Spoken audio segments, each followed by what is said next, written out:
Hey Who fans, and welcome to the Big Blue Box Podcast. My name's Gary. My name's Maria. My name's Harry. And I'm Jordan. And welcome to the December Roundtable. Yay!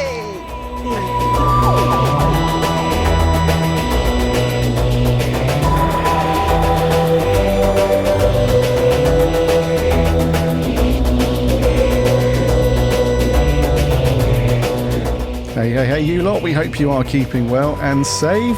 We hope you've had a cracking couple of months since the last roundtable and that you've all managed to do something Doctor Who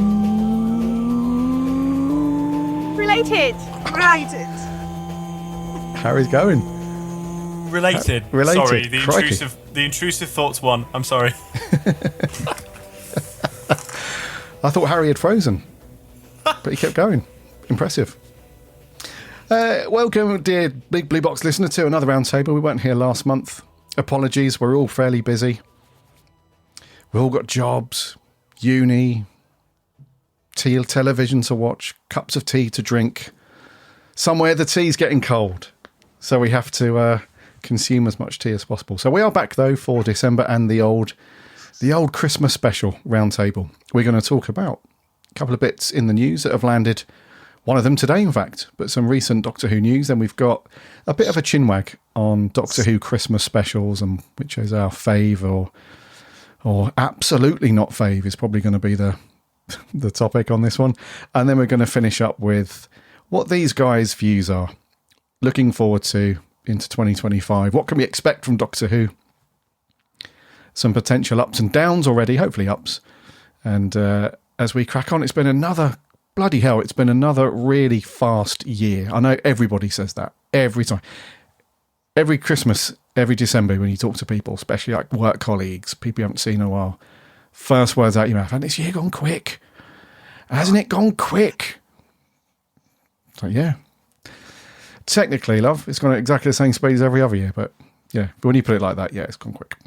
Whatever. But it has gone quick, and just some omissions to mention. Sadly, no Matt on this one.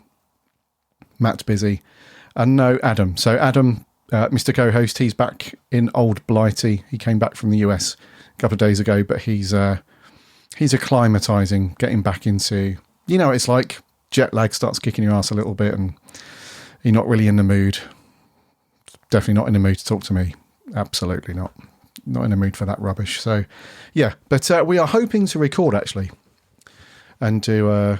because we have one more. Believe it or not, we only have one new Doctor Who episode left on the schedule to do. And funnily enough, it's a Christmas special.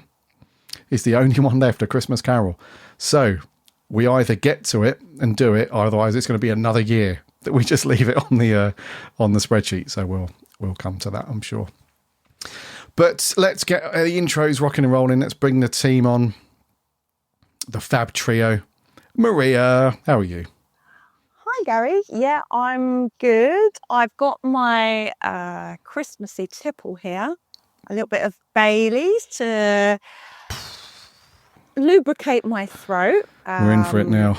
I had a razor throat this week. So, this is purely medicinal, you understand. Of course. So, yes, I have that.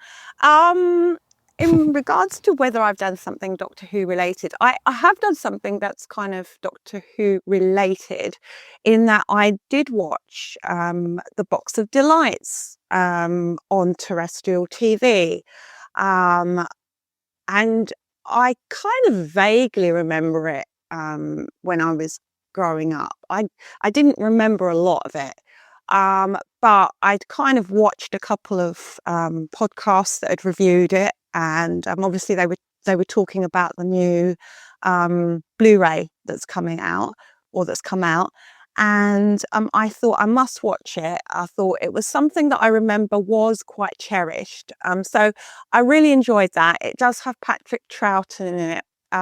Not for as long not for as many episodes as I kind of expected. He's probably only in about 2.5 episodes, but for its time, it's actually really, really good. I really enjoyed it. It's kind of that kind of children's drama, the way it used to be done.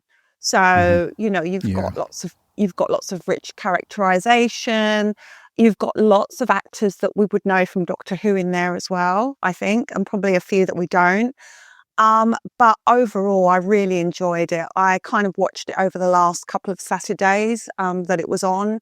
And, you know, it was quite nice. It was kind of like, you know, settling down after dinner, watching that and kind of really enjoying it. So I watched that. And then I also, after watching that, because it's a Christmassy story, that kind of got me in the mood for actually watching some of the Christmas specials. And I didn't know we were obviously going to talk about them today on the podcast. But I actually sat down and I watched 3 Christmas specials. So I'm feeling quite Christmassy. Oh, and I've had my Christmas lunch at work today. So that was quite nice. I'm feeling quite chilled today and quite happy. Nice. So you're Christmased all the way up, ready to hit 25th. Yeah, nice. I am. You know, got your eggnog or your Baileys or whatever it is as well. Oh, very nice. I don't know if it's like eggnog. I think I've had eggnog, and I don't think eggnog is very nice. But you know, but Baileys is better. Very nice, Maria, and I concur on the Box of Delights, cracking series from back in the day. That I believe they're putting it on BBC Two or something, or they have done, or they're going to, something like that. The remastered one that they released recently on Blu-ray. Okay. Yeah, it was way ahead of its time, though, if I remember correctly. Like, they had a reasonable amount of money for some effects and whatnot. It looked pretty good. Well, I loved there's one effect that you get early on, which is where Patrick Troughton walks into a picture. And I thought for the time, I thought it was really clever. And I think that's obviously maybe where Stephen Moffat got his idea when he was doing Day of the Doctor. You know, when we have the picture with the moving characters within it. You know, maybe he stole a few ideas. Oh, he probably did, didn't he? He definitely did. 100%. 100%, yeah. But no, it is a very good. If you've not seen the Box of Delights before, if you're sitting there thinking, what the bloody hell are they talking about? It's a very cool series from, I think it's like the early 90s, late 80s, around that time. Patrick Troughton, as Maria said, and it's a cool little kids story. But anyway, glad you're doing well, Maria, and you're in the Christmas mood. Harry, hello. How are you doing, buddy? I'm doing all right, Gary. I'm looking forward to a bit of time off over Christmas with some loved ones, watching Doctor Who, but to be honest, more looking forward to Wallace and Gromit, if I'm being completely honest there. Same. Yeah. Yep. But Doctor Who should still be all right. I've done a little bit of Doctor Who related stuff lately. I have watched the odd episode here and there, just to chill out, random episode, whatever I feel. Bit of McCoy, bit of Capaldi, that kind of vibe recently. And the big thing, of course, is among a few of us on the Big Blue Box team, I have booked a ticket to Capital Cutaway next April in London, which is exciting, and we're all meeting up there. It'll be the first time we'll all be in a room together, and it's going to be pretty wicked. So I'm really looking forward to that. Looking forward to that more than Christmas, to be honest. Wow, that is going to be cool, isn't it? I was going to mention that a bit later on. We're all going to be under the same roof. That's going to be crazy. Believe it, yeah. Some listeners will be like, "Hey, you guys." Especially, I get the feeling that, because I travel quite a lot with work and travel in general anyway, and whenever I'm in North America, I always get the same thing. It's like, where are you from? You near London? You must live near London. I'm like, no, not really. I used to. And then it's like, oh, what do you do? And we get onto hobbies and podcasts and stuff. Talking about the round table and Adam and you guys and stuff like that. It's like, oh, you guys must be in the same room recording this. You must all live very close together. I'm like, nope, not at all. And it's a bit of a shock. Like, so you've never. I think, Jordan, I don't think you and I have actually ever met face to face. Same with Matt. Yeah, no, I don't think we have. I've met Matt. But You've met Matt. Yeah. Yeah, not you and not Harry either. So yeah, I've seen Maria a few times from her sins. Harry, have we met face? We met briefly at London Film and Comic Con a few years ago. This was before I'm the girl that as a writer. travels, and you and Adam both probably come to the same events that I've been to. So we've met in person. I know you're quite normal, Gary. So that's quite reassuring. Well, yeah. Well, normal, I think for us lot is a stretch. But next year, Capital Cutaway. If you've not got your ticket yet, it sounds like a really cool day. Somebody mentioned it. One of the team here mentioned it a few months ago. I think it might have been Jordan and Maria when you had booked your tickets. I was like, oh, here we go. Here's another bloody event, another one. Let's have a look. I looked at it, I thought, it's actually really good. And it's perfect timing as well, because Christmas is out the way, a few months to save up to spend on the many hundreds of pounds they charge for autographs and signatures and photos and whatnot. So, yeah, it's going to be cool. So, listener, if you're in the UK or definitely in the south of the country and you can get to London, I think it's April the 15th, 10th, 5th. April the 5th. The 5th, isn't it? Yes, got there in the end. April the 5th. Run by the official Doctor Who Appreciation Society as well. So, yeah, it's going to be good. Anyway, Jordan. Harry, are you done? Sorry, dude. Are you done? Yeah, that's all from me. Don't want to cut you short, buddy. Yeah, Jordan, how are you, buddy? I'm all right, thank you. Yeah, not too bad. Jordan's been quiet of late because, as we told you a few months ago, he's absolutely smashing it at doing his acting course in uni. So, yeah, how's that going, dude? You said it's going really well. I think that's going pretty well. Yeah, I passed my first assessment. I've done a couple of shows and things for the third years and made everybody laugh in the audience, and wasn't supposed to be a comedy. And then I opened my mouth and the line came out quite funny. I was like, I knew this was supposed to be funny. Just go for it, guys. And he just did it as like a comedy. And it went down really well. So, oh, cool. That's an actor's intuition is what that is. That's what that is. But yeah, no, I've been enjoying it. And I have actually bought a bit of Doctor Who to university because we've got a theory lesson. And we do like a lecture and a seminar. Then every seminar, we normally have to go away and find a piece of art. It's like art and culture and things that fits in with all the stuff we've been doing, like gender identity, class. I think one we've done is modernism. Every time I found a Doctor Who example.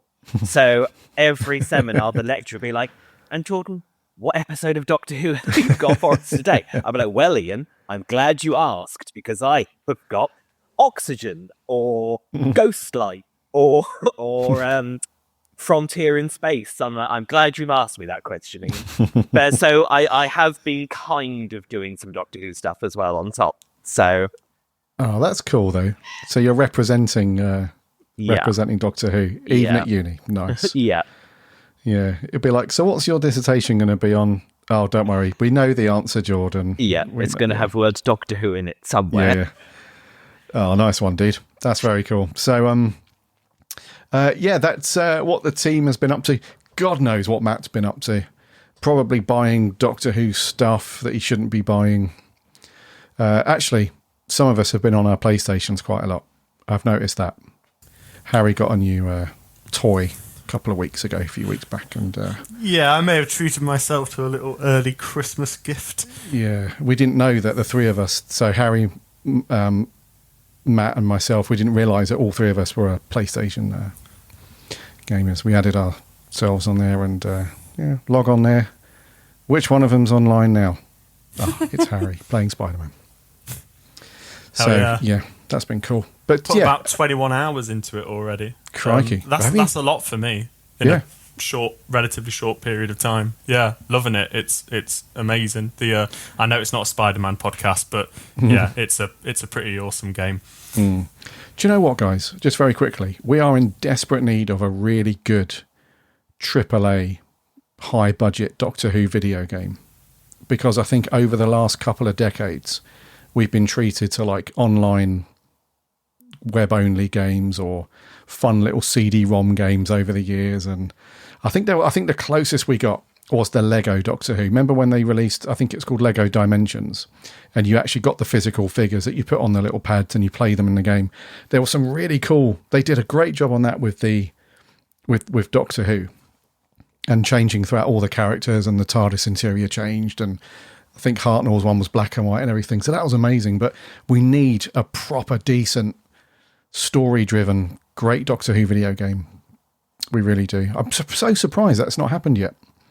Like, do you mean to imply that the Doctor Who Top Trumps video game that came out was not the best video game? I will say hand on heart that regardless of how enjoyable that is, it's not. I wouldn't class that as AAA high budget stuff. Yeah. Triple Z. Triple Z. Yeah. The bargain bucket end of the video game. So anyway, that would be very cool. Any game developers listening, game designers, hit us up. We normally put the worlds to rights with every other bloody storyline that's been out, so we can help you with your one. So, and Gary and I, we've got some of that software skillage, so maybe we could, maybe that transfers. Yeah. New company being set up soon. Yeah, TARDIS Productions, or whatever you want to call it, Chameleon Circuit Productions. I don't know. Anyway, let's talk about some news, shall we, peeps? Today was announced. Actually, before we get on to today's news, how are you guys feeling about the War Games in colour? Because that was a thing that dropped, and everyone got their knickers in a twist about that as well. What are your thoughts on that? I'm excited. I think it will be really good to see the TARDIS team in colour.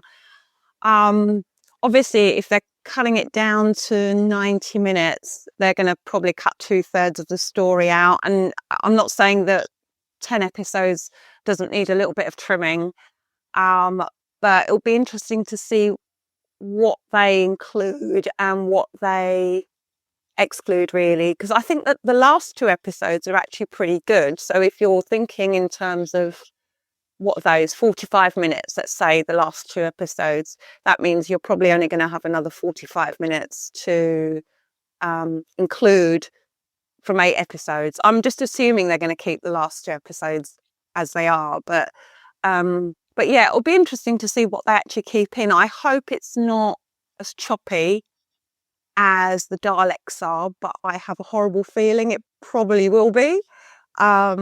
I was hoping to kind of watch the original story again before transmission of the colorized version, but I haven't had time. But yeah, I'm generally excited. I hope it's a step up from the editing on the last one, because if it's as bad, then I mean, I don't buy the colorized episodes anyway. But yeah, it'll be a bit disappointing if it's as choppy as it was on the last story. Yeah, no, I agree. Jordan, are you up for it, not up for it, or take it or leave it? I'm looking forward to it. I think I'm more interested in seeing how they edit this together, because it's about 3, nearly 4 hours, I think, when you watch all 10 episodes together. So 90 minutes, what's that, about an hour and a half? Yeah. So, yeah, I'm going to be... I mean, the good thing about the War Games is the first episode is brilliant, second episode is brilliant, and then the last 2 episodes are brilliant, and everything in the middle is brilliant, but we've run around, we've got captured, we've escaped, we've run around, we've got captured, we've escaped. there is a fair bit of that goes on that can probably just go out the bin. But no, I'm looking forward to it. I'm interested, and it actually looks like the colour might be better, because I think, I'm not sure about what the quality of the tape was for the Daleks, but there were bits where it was like, oh, that still looks like it's in black and white. But from the trailer of the War Games, it actually looks like everything is pretty vibrant and pretty colourful, because I think that the quality's a bit better. But no, I'm looking forward to it. And there's the regeneration bit at the end, which I'm not 100% sold on, but it'll be an interesting thing to see nonetheless. So, Yes. it'll be an interesting thing. I'm looking forward to it, though. I am. It's going to be a late night for me on Monday, because there's that, and then they're repeating one of the older ghost stories for Christmas that had Lala Ward in it. So I'm like, I'll watch that afterwards. Oh, nice. So it'll be a late night Monday night for me. One of my initial thoughts was when they announced it was why the War Games, because obviously it's a 10-episode story originally, and you would have thought they would have picked something that was maybe 4 parts.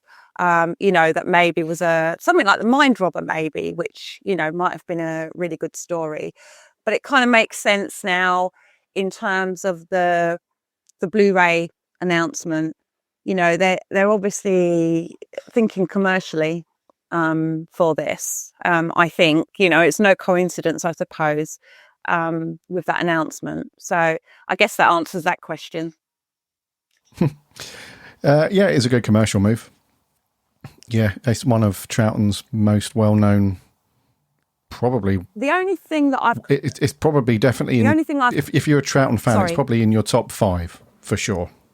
Yeah. Yeah. The only thing I kind of thought of was obviously they want to add the regeneration in, and that's the only thing that I'm kind of unsure about, because if the original production team didn't want to include it, for whatever creative reason or time reason, is it right that they actually put that in because it's something new that wasn't there in the original? I think that would be my only concern really about whether that was actually necessary to put in. Are you But having again, are you having a Tom Baker Genesis of the Daleks moment? do they have the right? And I don't think they do, to be honest. I think it's creative license gone too far. I mean, people will probably be interested to see it, but it's not. It wasn't there in the original, so why include something like that? I think that's my only thing. As a fan of obviously the classic series, I'm thinking, well, who makes these creative choices? Who decides what's going to be included in and what isn't? I suppose thinking about it in a bit more depth. I mean, if they decided just to colorize the original and not include something new in it, that wasn't there in the original, I'd probably be happier about that. Gotcha. But yeah. You're a purist when it concerns Classic Who. Nobody messes with Classic Who. Well, think about it this way, Gary. You're a creative with the podcast. I'm sure if somebody came along in 20 years' time and found your podcast and decided that they were going to cut things out and put things in and repurpose it for a new audience, but you didn't have any input into that, I'm sure you'd be mightily peed off. You'd be getting your walking stick or your frame or whatever it is you'd have, and you'd be getting angry about it, wouldn't you? I don't know. I mean, there's so much waffle on this podcast. I mean, if somebody wants to chop a load of it out, then it'd be much better for the listener, I'm sure.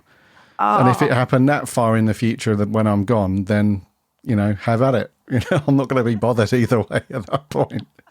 But I know what you mean, though. I know exactly what you mean. And I think that's where a lot of people online started to get their knickers in a twist on it, where they weren't bothered so much about the colorization. Everyone thinks that's pretty cool for modern audiences. If you want to watch it in color or if you still want to watch it in black and white, it's up to you. I think it's more the edit and the popping the regen in. But hot take.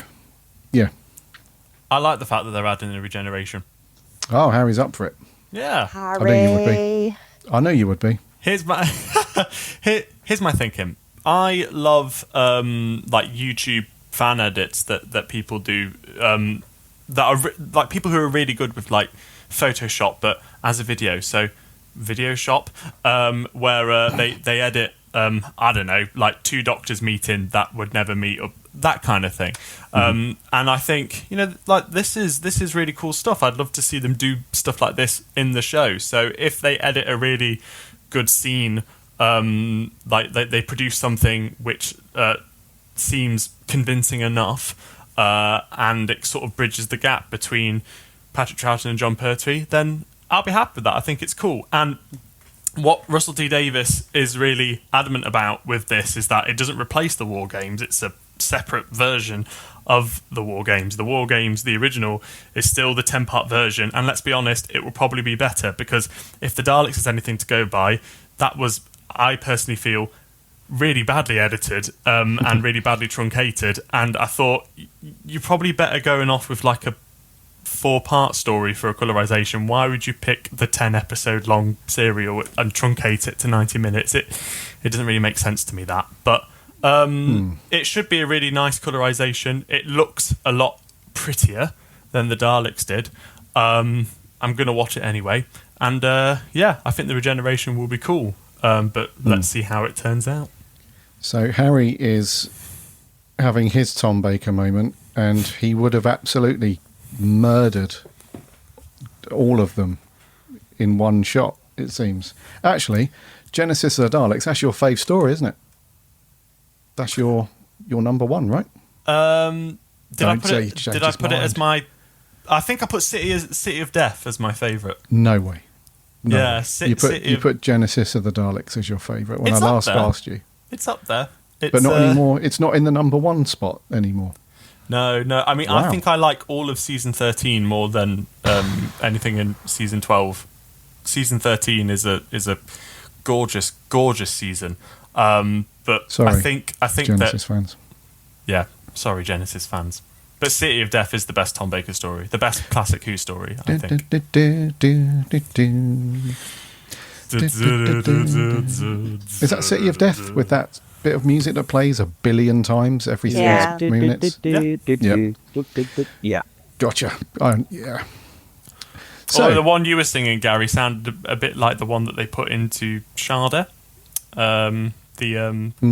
Oh yes, could be. The one where they added all the animated bits, because they were kind of riffing a bit off the City of Death soundtrack in that, which was cool. Probably is, mate. Yep. So that's the War Games. Our view on that. Maria is absolutely livid about this. I am actually thinking about it. You're not wrong, actually, Gary. I mean, I'm on the one hand, I love to see Patrick Troughton in colour. I mean, that's and I'm hoping it's going to be true to life in terms of obviously the colorization. But yeah, this kind of adding things in that weren't there originally. And is it going to make somebody want to explore John Pertwee, possibly? I suppose they have their reasons for doing it. I mean, sometimes I just think, do we need to be spoon-fed and kind of shown everything, everything, every single second? Can we not use our imaginations anymore and kind of imagine, the regeneration took place? I mean, because I don't know, obviously, whether they're going to use the new new series style of regeneration with all the fire and the, that kind of regeneration energy, or whether they're going to change it. And I think one of the nice things was about the regenerations that you had in the classic era was they were all different and they all look different and everyone's got their favourite. So, Well, maybe this will be some people's new favourite. Maybe if this is a springboard for at least, a handful of new fans to start diving into classic Who, then that's not a bad thing, right? That can't be a bad. I don't mean to be persnickety here, but I think what I'd rather is seeing that gap bridge between those two doctors rather than yet another, a few years down the line. Oh, by the way, there's yet another secret doctor that was between Patrick Troughton and John Pertwee. I don't want any more of this retconned. I'm happy to have that gap Fair filled. enough, guys. Fair enough. But that's just Yeah, they me. better We'll not have see. Joe Martin in there because I'll be very, very, very, very, very annoyed. Yeah, we'll have to go round and check on Maria if we see any of that going on. The candor. Yeah, we better move on. Maria's, yeah. She's like the Hulk. Don't like Maria. She's angry. The other bit of news was the season 7, John Pertwee's first season, has been announced as the latest Blu-ray collection box set up for pre-order. Lee Binding put something on his Instagram today saying that season 7, out of all of the box sets, was the worst kept secret. Apparently everybody knew about this about 2 months ago. I think it all started, right, when somebody accidentally put something on Instagram or something. Somebody who works at the BBC or somebody like that. They were trying to be clever and doing a bit of a tease. It's like, what do you guess what the next Doctor Who collection is going to be? And they didn't realise that, I could be wrong in this, but they didn't realise that on their screen on their desk, they had the details or a picture of Pertwee or something to do with the box set on their monitor. And so that went obviously viral. They deleted it fairly quickly, but it was too late. The cat was out of the bag at that point. So for months now, they've been sort of rolling along with this, like, oh, it could be that. It could be season 7. You'll have to find out, when we announce it. But we knew it was the case. So guys, season 7. The only thing I'd say on this is I would say we're probably going to get 3 decent versions out of the 4 episodes because we've had Spearhead from Space released a few times, DVD and Blu-ray, and the latest release they did on Blu-ray was really good. The picture quality was very, very cool. So I can't imagine they're going to be able to do much more with that. I reckon, other than the special features, of course, I think that story itself will just be reasonably similar, I would have thought, to the existing Blu-ray release that we've got. And then the other 3 episodes, I'm not sure on the middle 2. I mean, Inferno's an absolute belter. That's one of my favourite Pertwee stories. So the book ending that season is amazing. The 2 middle ones, I'm not too sure. But what, Jordan, what do you think to season 7? I'm looking forward to it. I like season 7. Yeah, no, like you, I thought Spearhead has already come out on Blu-ray, so they're not going to have to do any work on that particularly. I'm not a huge fan of the Silurians. I think 7 episodes, it's a long story. I think that could have, even if they've just chopped 1 episode out, I think that would have been fine. And the same with Ambassadors of Death, although I prefer Ambassadors of Death. I think that's the better one out of the 2. Because I think you've got some nice stuff with Liz and Unit and other characters and that which you don't really have in Silurians. And Inferno's brilliant. And Inferno suits the 7 episodes because it sort of starts off, you get halfway through, and then he's in a parallel universe. So it has enough of the story that it can do the shift. Although looking at the pictures, there's 3 discs for Inferno. So I don't know what they're doing with that one. Whether or not it was a bit of a thingy and there was supposed to be 2 episodes for Ambassadors, 2 discs rather for Ambassadors and 2 discs for Inferno, but there's only 1 disc for Spearhead. So right, yeah. How many episodes is Spearhead? 4. Yeah. Yes, it is. It's the only 4-part story in that series. I think the rest of them are all 7 or 8, aren't they? I think. Yes, yeah, you're right. But I'm looking forward to it because I love Liz Shaw. I think she's a really good companion. Obviously, you've got the Brigadier. It's sort of start of all that Unit family. John Pertwee's very good from the get-go. He doesn't need any sort of warming up. He's brilliant from the get-go. So it's a very, very strong season. And then I think there's only 1 more to go. We've got all of Pertwee's. Then we've just got Sarah Jane's first season, and then that's it. But no, I'm looking forward to it. And I'd be interested to watch the special features because I love the behind the sofa special features. Cool. So it'll be interesting to see if they've got like Jan Curding or whatever on there to see what she makes of sort of the special 70s effect. She is on there. Yeah. Yeah. Yeah, that'd be cool. Yeah. It does say that all the episodes are newly remastered. So it sounds like they have obviously done something with Spearhead then. Yeah. Because the last Blu-ray one was pretty good because I've got it on the Steelbook, I think it came out. And that was pretty decent. I was quite impressed by it. And then you watch the DVD version, you're like, oh yeah, no, I can see they have done work on it. Okay, so they must have done something maybe that's new technology or something that they can really remaster it. Yeah, my memory is shocking, as you all know, but I can't remember when they released Spearhead on Blu-ray if that was a remaster or if it was just an upscale for HD and Blu-ray. Yeah, but it sounds great. Yeah, I mean, I don't know. This sounds like, from what it's saying, is that it's been remastered as opposed to just an upscale. So we'll see. We'll see. It might look a bit better, but yeah.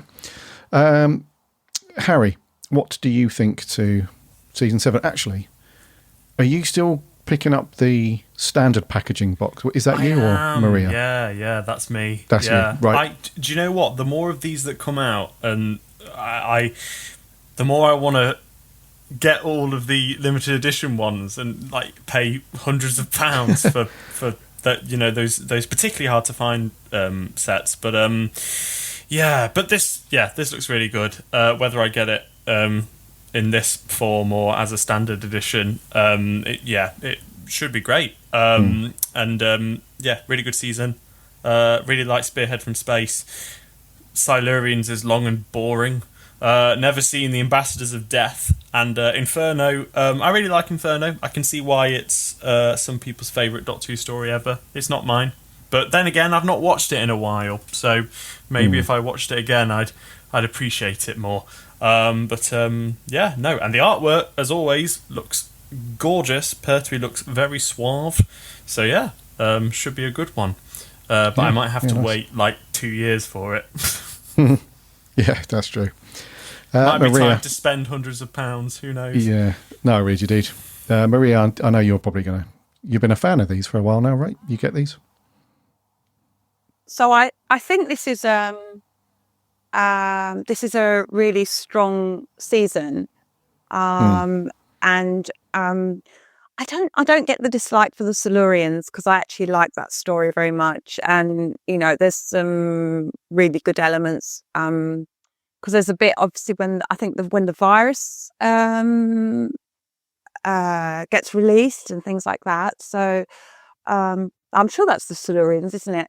So I do like that story very much. Spearhead from Space will look fantastic, I think, on the Blu-ray. And Inferno's a good story. I mean, Ambassadors of Death, I haven't watched that for quite a while, but I remember liking it. But yeah, I think 7 episodes is a little bit strange on the length for some of the stories, but I think they're all strong. I've been looking at some of the feedback, obviously, from fans, and I think a lot of people will want to go for the limited edition, even if they're buying the standard edition Blu-rays. So I think that's going to be very popular, that set. I think it's going to sell out really quickly. I think it will go like hotcakes. I think it's just one of those seasons that people want to buy. What makes me laugh is Lee Binding puts out sometimes these cryptic images of colours that he's using on the Blu-rays, and I've never been able to guess which season it is that he's working on. So if it was the worst kept secret, I kind of heard a rumour a few weeks ago that it was going to be season 7, but again, it was just a rumour. Yeah, it's a rumour that spread pretty fast. Yeah. I'll tell you what's really cool that I've just found out. The collection season 9, another John Pertwee season, is coming out on standard release on February the 3rd, 2025. So there you go, mate. That makes me very happy. And anyone who collects... Yeah. Well, season 2 just came out at the start of December, the William Hartnell. I'm going to pick that one up before Christmas. And this one, probably pick this up around springtime. So, yeah. Nice. So I get my Pertwee Blu-ray. Lovely. Very nice, dude. Yeah, Maria, when they moved over to season 7 and started making Doctor Who in colour, they decided for Pertwee, initially for the first few years with Pertwee, that they were going to do more location stuff. And because they were shooting in colour, there just wasn't enough time to wrangle a new colour camera setup and do as many stories as they like. So they were like, we'll have to cut the number of episodes in half almost to accommodate making sort of modern, at the time, a modern television program. It no longer was it a case of just a bunch of black and white standard static cameras in a studio doing the bulk of the work. So yeah, out on location a lot more, needed a lot more money for stunts, vehicles, all that malarkey, visual effects, explosions and Brigadier setting off, people firing at Bok and all the rest of it. So yeah, they decided to cut it in half. And yeah, that's why there's not as many episodes as season 6. Okie dokie. That's your Doctor Who news. There really isn't much kicking around. It's that time of year where people are just kind of looking forward to the Christmas special now. We've had the trailer drop for that, and not much else is going on. Russell's reasonably tight-lipped about stuff. I think the only thing that he's pushing at the minute, as opposed instead of season 2, is the special that's coming up next year, the War Between the Land and the Sea. So we'll mention that briefly towards the end when we talk about next year. But let's spend 10 minutes or so talking about our fave Christmas specials then for Doctor Who. So this is an interesting one that ironically Matt dropped into the Discord, and he's no longer here to back up his idea. And he was basically like, what's our favourite? The Christmas specials with Doctor Who are weird. They're a strange beast. They really are. They have the potential to have this really nice, seasonal, magical feel to them. But I don't know what the deal is with some of them. Some of them are better than others, that's for sure. Others, not too sure. And then, of course, when Chibbers took over, I'm talking mainly about from 2005 onwards, by the way, guys. And then when Chibbers took over, he ditched the Christmas and went to New Year. So that was more of a, I think they called it the seasonal special as opposed to the Christmas special. So it was a New Year's Day thing.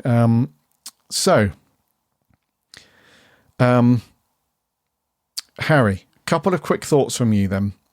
First of all, do you think that having Doctor Who at Christmas is a good thing overall? Do you think it should be on New Year's Day, as Chibbers changed it over to? Or do you think we should skip it altogether and use that money and time to make the series before and after a bit longer? And then secondly, do you have a favourite Christmas special as well? Cool. So, I'm trying to remember roughly what I said in the article that I wrote about Christmas specials a few years ago. Something along the lines of, I thought having a festive special every year kind of made the format a bit repetitive. It was a bit routine, like having the Daleks come back every year. It was kind of a bit stale. But I got to be honest, having been away from them for a few years, with it moving to New Year's and then it coming back next year, last year, it's been a long year, it actually made me think, you know what, I really miss this, and you know what, screw it, I love the Christmas special. I think it's lovely, and I think, like you say, Gary, it kind of evokes for me a feeling of magic. Like, that was one of the as a kid, that it was one of the things I most looked forward to. It was Doctor Who, more than anything else. I love a festive special, and I love it on Christmas, and I think it should be kept on Christmas for as long as possible and not moved to New Year's. I question why Chibnall did that, to be honest. I appreciate him trying something different, but Doctor Who belongs on Christmas Day, and I think it should stay there rightfully. In terms of a favourite, I could pick one of the more obvious choices, but I'm going to go a little bit left field here. So recently I rewatched The Husbands of Riversong, and I really, really enjoyed it. I remember watching it on Christmas Day and feeling very embarrassed, like watching it with my family, thinking like, I promise Doctor Who's not normally this rubbish. And I thought it was really cringe, and I didn't really like it at the time. I was in a bit of a funk with the end of that series, so I wasn't a huge fan. But I watched it recently, and I don't know whether it's, you know, getting a bit older, mellowing, whatever, but I thought it was really, really sweet, and that whole stuff with you know, the payoff that we've been waiting for years at that point, with the Doctor and River on Darillium, and you know, like the sadness that was built up around that, but then we find out that a night on Darillium is 24 years, so then they get to like kind of spend a lifetime together, sort of thing. And it's I mean, yeah, who doesn't love a really nice love story on Christmas? And aside from that, it's just good dumb fun. It doesn't make sense. Like there's people like splitting their heads in half, and like disembodied heads which are still conscious. I didn't really know what was going on, but yeah, I really liked it. It was really funny. Capaldi was great. He works really, really well with the River Song character. And I'll finish off by saying, recently I also rewatched The Silence in the Library two-parter, and it is crazy that episode, you know, 2 episodes that were made several years apart. It's crazy how watching them chronologically like just works seamlessly, and like River's sacrifice, I guess you can call it, in the Library two-parter is made a lot more just emotionally powerful because of that kind of sentimentality in Husbands of River Song. So it all fits together in a nice, neat bow at the end. I mean, obviously the middle of River's story is, well, wibbly wobbly, timey-wimey, but yeah, it's certainly, say what you will about the River Song character, but they really ended it really nicely, I think. So yeah, have that one. Wow, that was unexpected. And I've got your article here that you put out a few years ago. And in the closing paragraph, you said, "We currently have no way of telling if Russell T Davies will bring back Christmas specials in his second era of Doctor Who. And what this and the recent acquisition of Bad Wolf by Sony means for the show on a larger scale, who knows? But if history is anything to go by, change is certainly coming." And your question was answered, because we now look forward to another Christmas special under Russell. So, okay, dude, that was, yeah, surprising. The Husbands of River Song. Wow. Maria, what's your thoughts on the old Who Crimbo specials? I have quite a few thoughts, actually. So I didn't realise until I'd actually written them down, because I wrote them all down and I kind of looked at them, and I kind of didn't realise how varied all our Christmas specials have been.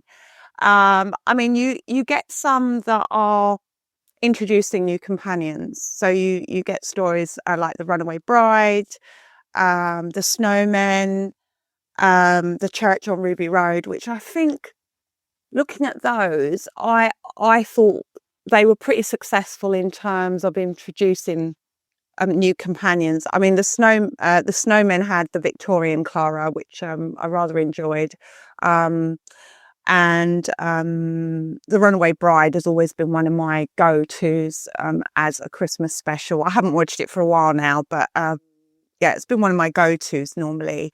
I think where the Christmas special was probably least successful is when it kind of digs into the history, the classic history. So you've got things like, for instance, Twice Upon a Time or The Next Doctor, those kind of stories which are kind of, you know, looking at other versions of the Doctor, as it were. And I don't think those have been particularly enjoyable for me. I've liked some of the ones where they've kind of used stories like movies or books. So you've got Christmas Carol and Voyage of the Damned, which are kind of based on things that we're aware of in culture. So those have been relatively successful, and obviously it helps having somebody like Kylie Minogue in Voyage of the Damned. I think she brings a bit of sparkle to it. I think it's really difficult to pick one favourite. I suppose out of the three that I watched, because I recently watched A Christmas Carol, The Doctor, The Widow and the Wardrobe, which I always find difficult to remember as a title. Anything that's too long, you've lost me already. And I watched The Snowmen. I think out of the three that I watched recently, I would probably say A Christmas Carol is probably my favourite out of those, because I had an emotional reaction to that one, in terms of the character that Michael Gambon was playing, the old miserly man. Yeah. And it was done really beautifully. I mean, I think it gave, because it was set on an alien planet, it gave Stephen Moffat a chance to kind of mine all the things that we kind of know from the story. So, you've got the past, the present and the future. So he was using something familiar that we were all aware of, but it kind of gave him freedom to be quite creative. So, we had the air crystals that were stopping the ship from landing and things like that. So, as a story, I think out of the three that I watched recently, that was probably one of my favourites. I think it was just beautifully done. And I think the thing I've realised is the showrunners probably only have 2 or 3 good Christmas specials that they do really well. And then the other ones are kind of a bit more variable in quality. Because I mean, Stephen Moffat has done so many of them. I mean, he's done about 7 or 8 of them. And I'd probably say about 3 of them are really good. The rest are all a bit middling. Crap. Yeah, we read you. Yeah. Don't mince your words, Maria. Come on. They're pretty crap, aren't they? Yeah, I think, they obviously use them as a vehicle for introducing new Doctors as well. So, things like the Christmas Invasion, I really enjoyed.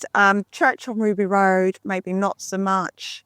Although it was good and I did enjoy it at the time. But I think the Christmas Invasion is actually fantastic, because the first Christmas special that we had, I think that kind of set a really good standard, even though David Tennant isn't in it until near the end. But when he comes in, you've just got that moment, where he comes in and it just kind of lifts the whole episode. So, I couldn't pick one favourite. It just depends what mood I'm in. But I would say A Christmas Carol, out of the 3 that I watched recently, was probably the best. Right. And The Doctor, The Widow and the Wardrobe wasn't as bad as I thought, but it's still not up there with some of the better ones. Mm-hmm. And there was one of the worst things that I heard the Doctor say, because I don't know why. Obviously, there were 3 Matt Smith Christmas specials, and I just had a craving, obviously, to just watch a bit of Matt Smith as well. And he comes up with, is it humany woomany, as a phrase for something the characters are doing, and I just had my head in my hands at that point. I hate stuff like that. Timey-wimey, humany woomany, all that kind of stuff irritates me immensely. But aside from that, they're all fantastic fun. Okay. That annoys Maria. That stuff, of course. Okay. So what's your favourite then? Sorry. What was your favourite out of all of them? Did you say one? Oh, I'll tell you out of the 3 that I watched recently, because the other ones I haven't seen for a while. So I'll say A Christmas Carol. Christmas Carol, right. I see. That's a popular one for Crimbo, I think, actually. Cheers, Maria. Jordan, what are your thoughts on this? And if you had to pick a fave, what would you go for? I like Doctor Who being on at Christmas, because I think Christian was like, but everybody's always, they're drunk at Christmas and whatever. It's like, no, Chris, we're hanging on New Year's Day. So you're going to have more chance of us following what's happening on Christmas when you've had all that food to soak it up than New Year's, when everybody's like, going So into true. the, 2025, ringing God, asking for the easy package and not, not the stressed package. So I think Doctor Who and Christmas kind of go together in a weird way because they never really did in the original series. So they never really did a Christmas one. I think my favorite is Voyage of the Damned, because it's an action movie and they've got scary robots and Kylie Minogue's in it and everybody dies. So it's I do like my sort of scarier things. But things like Maria said it when the Christmas specials go into the past, it doesn't really work for me because it's always Dickensian and it's always Victorian and it's always, oh please sir, can I have some more? And you think, oh, get lost. But I don't like sort of Doctor Who when it does the Victorians and things because it just bores me. But Voyage of the Damned is brilliant, and they're like, oh, it's named after the most famous ship in the history of Earth. And it's like, yeah, have they told you why it's named after? And then it just, everything goes wrong and it's a disaster movie. But another one I quite like is Last Christmas because it's scary. It kind of loses it in its whole, oh, we're in a dream, that's in a dream, that's in a dream, that's in a dream. It's like, yeah, we get it, Stephen, let's move on.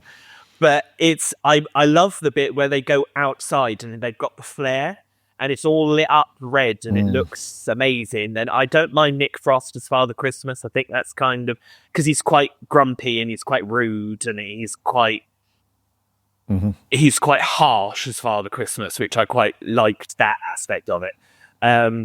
Okay. But yeah, Voyage of the Damned is my favourite. And do you know what? Kylie Minogue is not that bad in it. I think sometimes people are like, oh, she's rubbish. And it's like, well, okay, she was only famous for Neighbours, but she's not bad in this. I thought she was pretty good. Okay. Voyage of the Damned. Another surprising one. Yeah, I mean, I'm in agreement with you guys. I think Doctor Who at Christmas is very cool.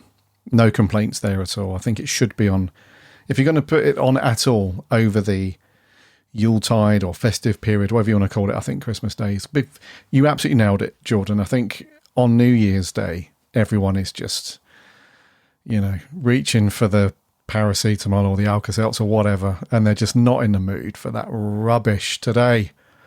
I just want to sleep. I just want a bowl of cereal, many cups of tea, and sit at the, stare at the ceiling while everything kind of revolves around me. I've got the zoomies and whatnot.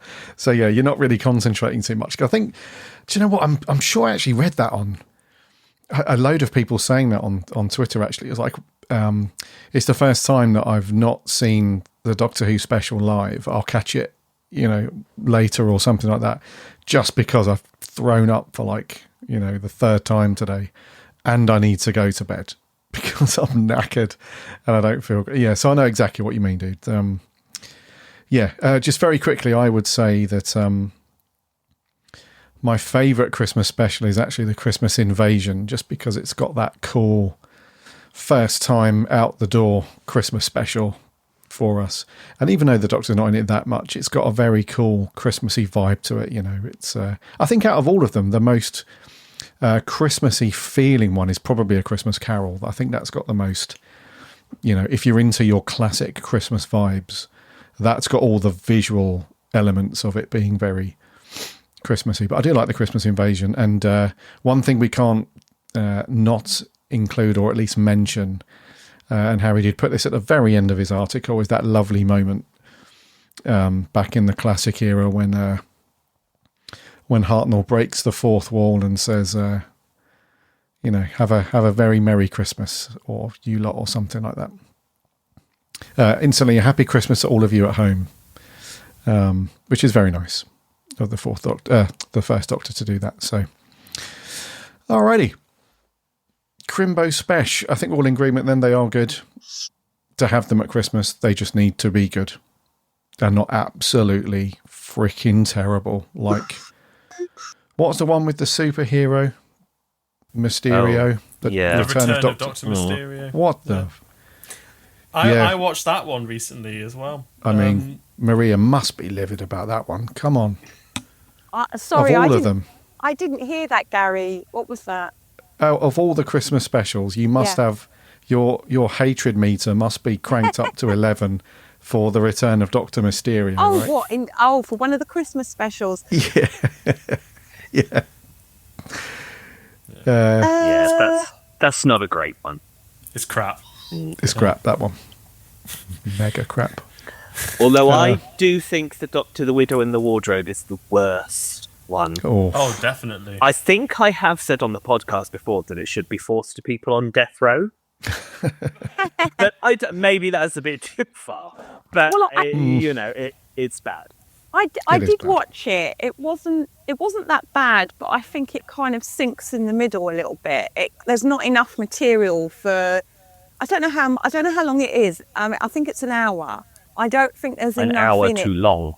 It's there's not enough material in it in terms of characters. It doesn't build the characters up enough, I think. And I mean, it was all right. I mean, it wasn't as bad as I remember. I mean, there's some good moments in it, but it's got an ecological message, and which isn't a bad thing, I suppose. But yeah, it's not one I would go back to again in a hurry. Mm-hmm. Yeah, I think we're all feeling that way about it. It's pretty bad. Yeah, is that one with the kids in it, Cyril and whatnot? Yeah. The irritating kids. Yeah, and the Doctor's the caretaker at the beginning, or pretends to be. It's just all the dialogue and everything. This hammock's developed a fault. Shut up. It's a hammock. You don't jump into a bleeding hammock, do you? Give over. God. I'd have just shut the present and got back in the TARDIS and walked away. Whatever, never mind. I think that Christmas special isn't a strong one for Matt Smith. I mean, he's coming in as the caretaker in it.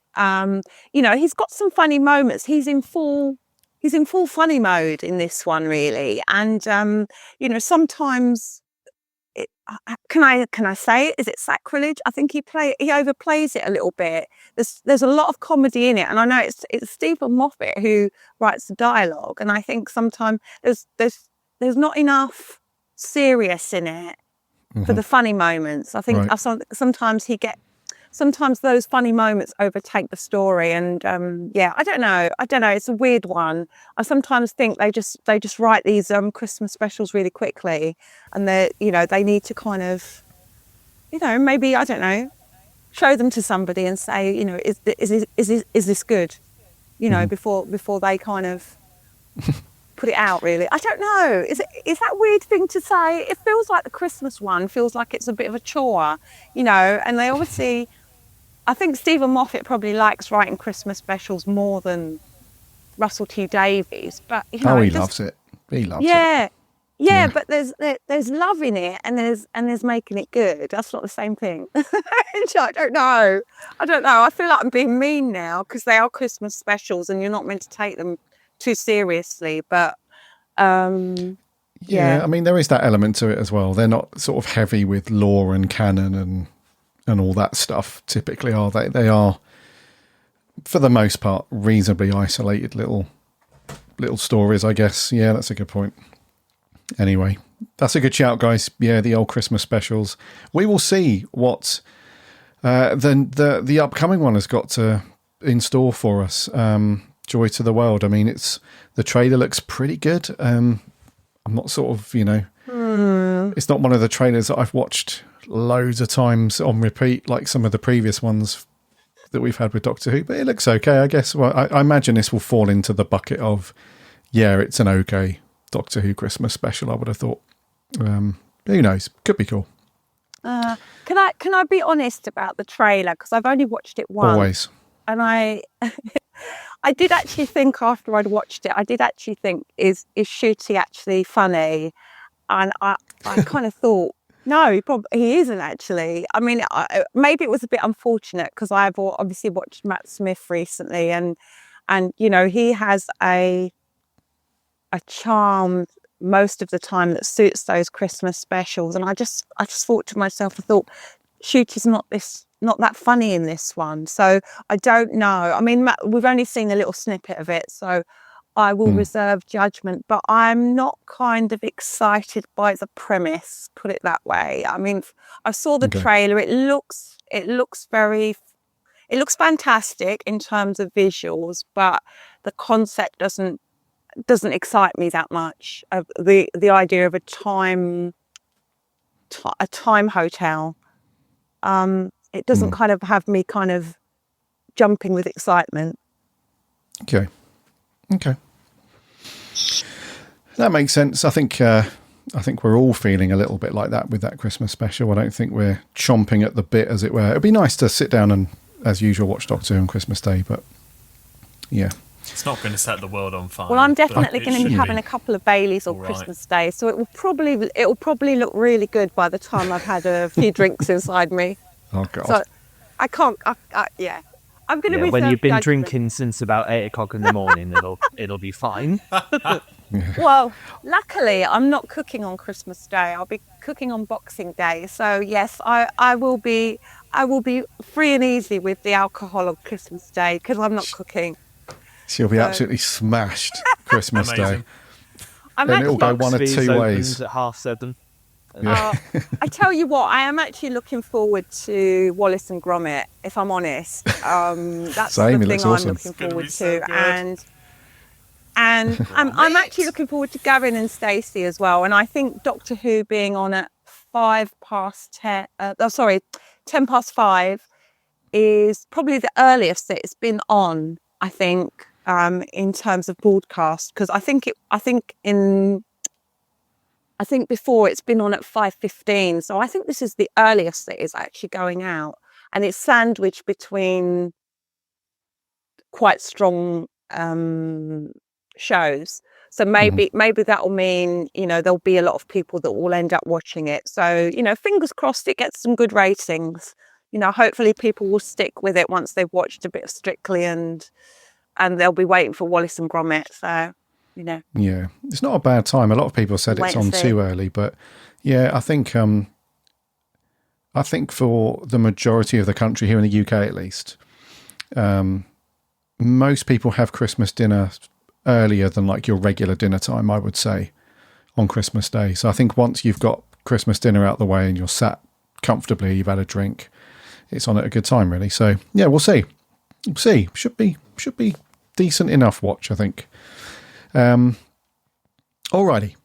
So as this is the last episode of the Big Blue Box of 2024, let's finish up with your guys' thoughts. Just a quick minute on what are your thoughts for next year for Doctor Who? Are you excited about season 2 with Ncuti, the first spin-off? Anything else that's planned? Future Blu-ray collection set announcements, events and conferences and everything that's announced? Are you guys up for another Who year? And what do you think is going to be? Maria, while you're unmuted, let's go to you first. Are you looking forward to a Doctor Who 2025? Yeah, I am. I think I'm looking forward, obviously, to hopefully trying to get tickets for the BFI event when the Blu-ray comes out. I mean, I'm always excited if I can get tickets for those events.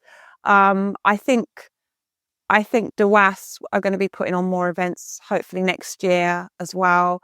So, I quite like, getting together with other Who fans and having a natter. So, I'm looking forward to that. In terms of the series, let's see what series 2 brings. I don't know. I'm kind of a bit nervous about series 2 because obviously it was filmed at the same time as series 1. So I'm hoping that our new companion is going to be somebody that I'm going to love. I'm always a bit excited when we get a new companion because I really hope, that I can, that I like them and I want to kind of follow their story. I'm a bit worried that Russell T is saying that there's going to be a companion arc for the new companion. So I'm hoping it's going to be an interesting story and handled a bit better than the one for Ruby Sunday. But yeah, I don't really have any thoughts on series 2. I'm just hoping it's going to be better than series 1, but let's see. But yeah, I'm excited for 2025. I'm always excited when there's Doctor Who stuff going on, whether it's getting out and about or stuff on the TV. As long as there's something to look forward to, I'm happy. That's a good sentiment, Maria. Yeah, as long as we've got stuff coming down the pipe, in the pipeline, then that's all good. I agree. And Maria, as listener, if you're not aware, Maria is she's our roving reporter, as we call her here on the Blue Box. So you'll probably see plenty of articles from her about all the events that she'll visit in 2025, which is cool. Harry, my good man, what are your thoughts on 2025, dude? I'm really excited, Gary. Yeah, I think in terms of all the Doctor Who stuff next year, obviously season 2. I mean, yeah, season 1 wasn't the best, but it was still fun to watch it and talk about it and go to the cinema to watch it as well. Like it, yeah, I'm sure it's going to be fun, even if it's not the best. So yes. Regardless, I'm still looking forward to that. And also War Between the Land and the Sea. If we get that next year, then same sentiment. I'm hoping to go to more events, which I'm really looking forward to. Obviously, we definitely have Capital Cutaway, which is going to be an amazing weekend. I've no doubt about it. And who knows, maybe I'll continue my Doctor Who marathon next year. Because yeah, I've been hung up on Troughton at the minute because I've not been enjoying it as much as William Hartnell. So I'm hoping that I can continue that long chronological marathon because I've started it and I'd love to continue it. I just need to get through some of those Troughton episodes, which I'm finding a little bit hard going. Yeah, we'll see about that one. Maybe the new year is the right time to pick that up again. And last but not least, more articles and more podcasts. That's always fun. Defo, dude. Oh, nice one. So you're looking forward to a Doctor Who year next year as well. That's very cool. Something tells me it's going to be a really, really good one.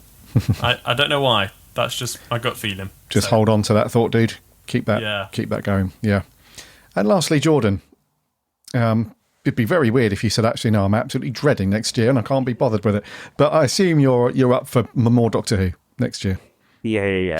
Yeah, I'm looking forward to the Dwas Capital Cutaway. Obviously, Maria and I normally do a lot of the other Dwas ones as well. So hopefully they'll be doing some more of them. I quite liked the last series. I think it kind of had a kind of camp that I quite liked. So I'm looking forward to next year to see if it carries on. War Between the Land and the Sea. Yeah, it's fine. More Doctor Who in any shape or form is fine by me. So, I do think it's not just the Sea Devils and the Silurians. I think there was a picture going around of like this woman dressed in this weird costume. I think you've got the fish people from Underwater Menace as well. I think they're bringing in anything that's been underwater in Doctor Who, I think is going to be in this. Yeah. Probably. Yeah.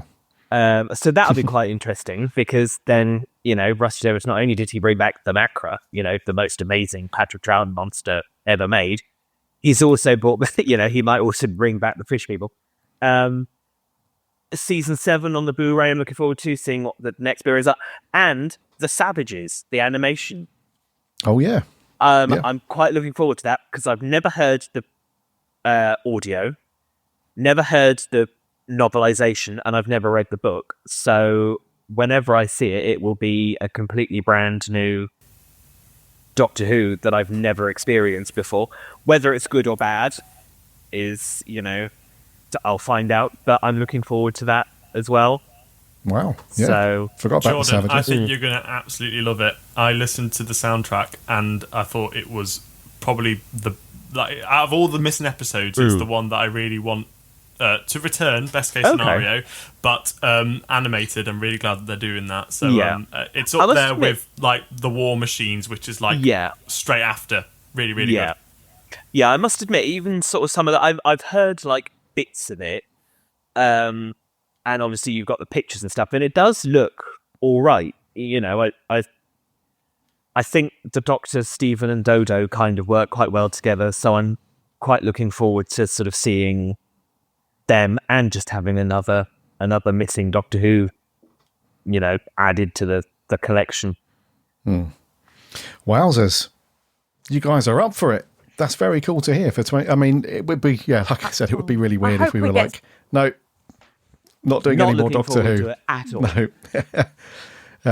So yeah, I forgot about the Savages. Yeah, it's how crazy is it, right? That you know, a TV show that, as a matter of circumstance, is a double-edged sword. Where it sucks that we have all these missing stories, and I'm sure one day, you know, they'll turn up. But for now, a lot of these are missing. But through the process of animation and all that stuff, we're getting to experience brand new Doctor Who from the classic years in 2025. So that's a crazy thought. And I know we say a lot of, you know, over the last few years that we've all done this, where we've all appeared on the round table and you've all wrote articles and reviews. I think sometimes I'm very, very guilty of this, that I take for granted a lot. That the TV show that we all love, why we're all here. Not many other TV shows have this amount of love and dedication from people who are still making the remasters, the animation, stage shows, audio dramas, the magazine still, Doctor Who magazine, which is still going. You know, loads of Doctor Who events here in the UK. If you're fortunate enough to live here in the UK, there's probably one Doctor Who convention or something going on every month, every year.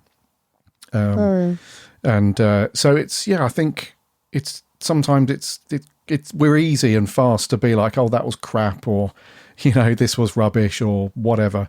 I think sometimes you have to just stand still and take stock a little bit of just how fortunate we are to have a show that's got a dedicated team of people that still, because they didn't have to do it. Mark Ayres and, you know, and what's the guy's name? McTighe. Pete McTighe. McTeague. Sorry. McTighe. Yeah. Sounds about right. And on all those guys, you know, that work on it and still, they don't have to. You know, they've got their other projects going on. They've got their other things and stuff like that. They don't have to do it. So, yeah, we are fortunate. Yeah. No, I do think that sometimes, because when we've done like the BFI and the animations and things, and we've sort of been at the bar afterwards, and you kind of hear people like, oh, that was rubbish and that was sort of whatever. And it's like, yeah, but be grateful that people are doing it. It's nice that people, so you don't get EastEnders season 1 Blu-ray box set, Exactly. Coronation Street season 1 on Blu-ray or anything like that. We are so, very fortunate as fans. I think sometimes, you sort of need to be like, a lot of love. We're very lucky that we get to have all this stuff. Defo. You know? Yes. Yeah. Yeah, we are. If you think about some other shows as well that are just starting to lean into it, like Blake 7, like they've only literally just got their first series Blu-ray. I want Sapphire and Steel on Blu-ray, please. Please. Pretty please, Santa. I'd like in a future Christmas stocking, please. Yeah. Right, anyway, I'm not going to monologue anymore. Thank you very much, guys, for jumping on to another Big Blue Box Roundtable. Maria, it's been awesome to have you and your, don't know whether to duck and cover when we meet next year at some point or not, but your views are appreciated as always. Yeah, well, sorry, I'm always gonna have the classic Who corner.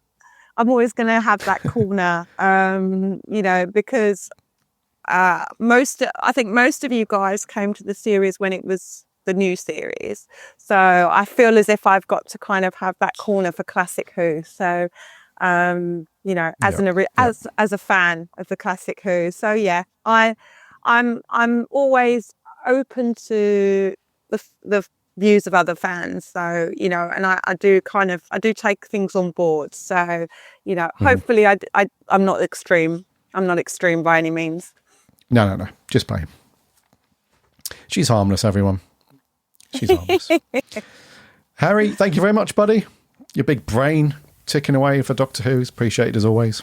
Thank you very much, Gary. Thank you all. It's great fun to talk to you guys year on year, and just to talk about our favourite show that we love so much, even if we talk rubbish about it sometimes. We also talk about the things that we really love about it, and that's great. That's a wonderful thing to do. So long may it continue. Indeedy. Here. Yes. Actually, Gary, can I say thank you to you and Adam, because obviously you do the weekly podcasts, and you put a lot of work into those. So thank you for all the output that you put out as well, because it's a highlight to kind of listen to those in amongst all the other podcasts that are out there. So I just want to say thank you. Oh, thank you very much, and you're very welcome listening to our beep on a regular basis. So thank you very much for that. I'll second that, Maria. Without you, Gary, looking over our articles and making sure all the formatting and all that kind of stuff, makes sense. We wouldn't have them out there. So thank you very much. Oh, you're welcome, guys. Appreciate that. Thank you very much. And Jordan, thank you so much for your. It's just boisterous charm for Doctor Who. I love it. Thank you for having me, and yes, thank you for doing the podcast and having us all on board, because it's a lot of fun, and I will get more articles out, but it's been a lot of fun. Not at the expense of your Doctor Who stuff at uni. So they can probably, Jordan's going to end up with a degree in Doctor Who, not a degree in acting. There are worse things to have a degree. Just submit one of the articles, Jordan. I'm sure it'll be okay. Yeah, that'd be all right as a dissertation, wouldn't it? It'll be all right. Throw a few references in there, make it look legit, and then maybe thank you very much. Academic jargon as well. Yeah. And then, Yeah, it'll be fine. It'll be fine. Oh, a lot of love in the room for our team and for Doctor Who as a whole. So it's very cool. And I think on that chirpy, positive note, forward to 2025, let's stick a pin in it there for the December Roundtable. Woohoo!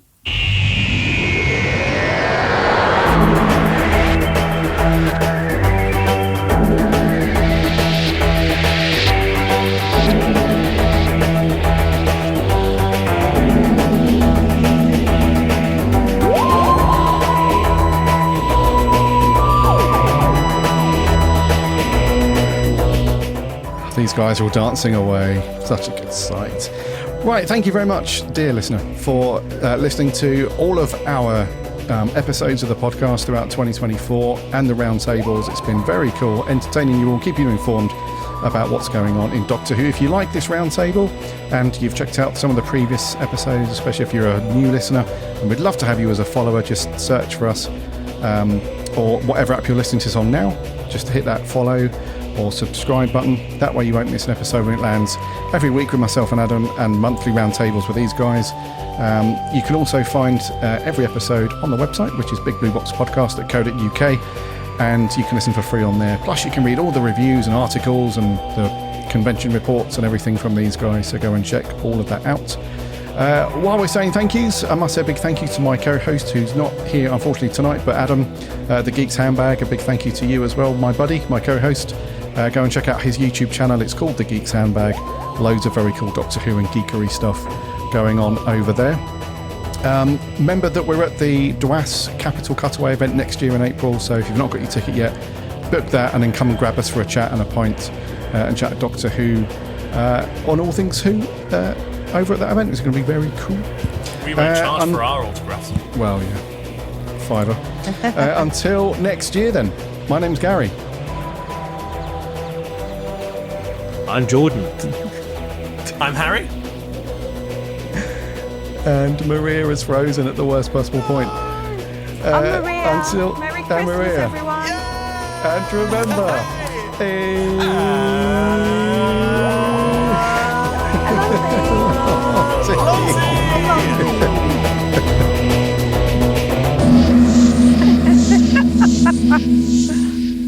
That was a lot of fun.